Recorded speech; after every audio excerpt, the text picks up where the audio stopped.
Okay, this next construction is going to be an angle bisector construction. So what we're going to be doing is using our compass and straight edge to cut an angle, to divide an angle into two congruent angles.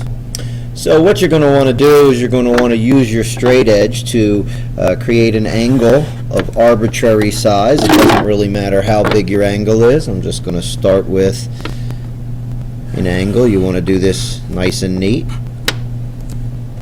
So remember, the objective is to create a ray that goes right down the center, splitting this angle into two congruent angles. So what you're going to do is you're going to take your compass and you're going to put it right on the vertex of your angle. It doesn't really matter how big your compass is. I'm going to spin the dial. You don't want to be longer than your rays, but I'm going to spin the dial to about that big. And you're going to make an arc from the vertex. So from the vertex you want to go through both rays of the angle, right? That'll create two new intersection points, here and here, and without changing the size of your compass, you want to put the compass point at that intersection point and create an arc right out in the mouth of the angle, and then you want to come to the other point and create another arc right out in the mouth of the angle. So now to complete this angle bisector, what you're going to want to do is put your straight edge through the vertex, and you also want it to go through the place where those two arcs intersected each other. So you're going to go right over the vertex and through that new intersection point, and then starting at the vertex you're going to draw a ray, and now you have your angle bisector.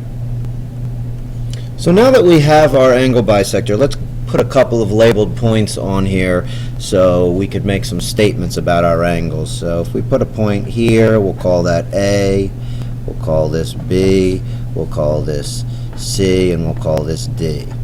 So then we could write the statement that ray BD bisects angle ABC.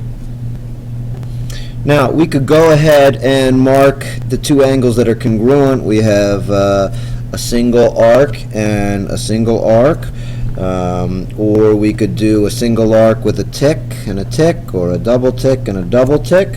And now we could write the statement that angle ABD is congruent to angle CBD. We could also say the measure of angle ABD is equal to, the measure of angle CBD.